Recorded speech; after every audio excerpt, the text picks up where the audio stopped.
Hello, so much. Thank you so much for letting me into your house, into your rooms, and I'm so excited for this divine privilege that you and God has given to me to share these powerful principles. Now, throughout this week in these Running Life broadcasts, I've been sharing, life principles that are so personal to me because, as a young man, I discovered that, if there were no strong foundations upon which your life is built on, success would just be, not achieved. So I've been sharing on principles that can really cause you to reign in life. Principles. Now today I want to tell you that, today that, you know, when you want something from God, when you desiring something from God, and oftentimes we have too many needs. It's been said in economics that human wants are unlimited, that too many wants, too many needs, unlimited, that's so numerous. But here is it, when the needs are too many, your faith, needs to be focused because you can't have one faith and so many things. You want this, you want that, you want this. What I say is that you must be sure that you're able to have a clarity of what you really want. Amen. Be sure of what you really, the clearer your need or the clearer your want, the more powerful your faith is. It's like, in Mark 10, when the Lord met blind Bartimaeus, and even though he saw him blind, he asked him, "What do you want?" And the guy screamed, "I just want my sight." Yes, he was blind, he was poor, he had all kinds of needs, but Jesus needed to know which is his principal need. And he said, "I need my sight." And that was the focal or the most important need in his life. So God wants you to just sit down and try to know what is your most prevalent need now. What do you really want God to do? It is important to know this because if you're able to have a clarity of goals, then your faith becomes powerful. Look at the scripture in James 1 verse number 6. I love this. It says, "But when you ask God for anything," the NLT version, it says, "be sure that your faith is in God alone." It says, "Do not waver. For a person with divided loyalty is as unsettled as a wave of the sea that is blown and tossed by the wind." It says such people should not expect to receive anything from God. Why? Because their minds are divided. They want A, they want B, they want C, they want D. So God says, "Hey, sit down and focus your faith." Let me say this to you, and don't forget this. The most powerful faith is a focused faith.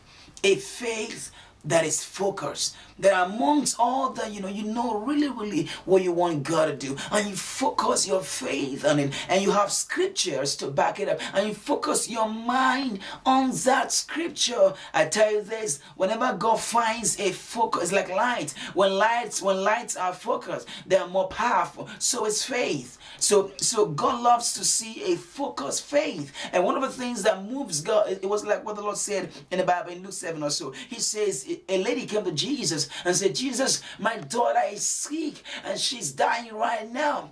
And the Lord said, "Listen out, I'm not ready for that. I can't give the children's bread to dogs." I said, "Wow, you mean Jesus calling somebody a dog?" A dog. A pastor came to our church from London and he said we should call ourselves dogs, and we were so shocked at that. They call your friend a dog, and most of us were so angry. But Jesus, he said, but Jesus called somebody a dog. Now what does that mean? He was trying to see how focused her faith was. Now some of us, if somebody calls you a dog, you'll be so angry. This Jesus, take your thing, I don't want it anymore.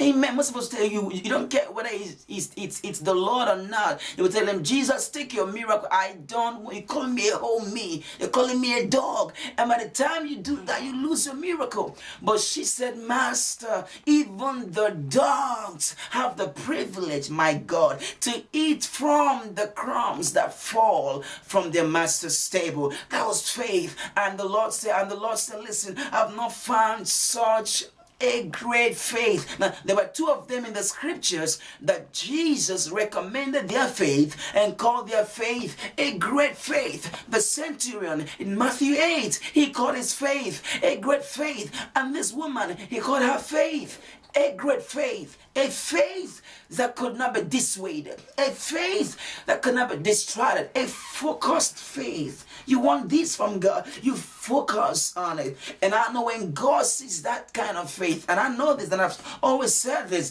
the greatest pain in the heart of God is to be doubted, is to be disbelieved, is to think, can God really do it? I tell you this, the Bible says, to him that believes, all things are possible. I tell our church something. I tell them, when the Bible says in Mark 9:23, to him that believes, all things are possible, it means that the believer is an embodiment of possibilities. Right now, you believer in Christ is your faith focus. It means that thing can be possible. Every believer in Christ is a possibility about to happen. Nothing can be impossible to you. You just have to focus your faith. Focus your faith. Cut it out. Settle it out. Make it clearer. The Bible says, make the vision clear. Make it clear. What do you, right now as I'm talking to you, what do you really, really want God to do in your life? You can focus your faith on that. And as you do that, I know God will move both the heaven and the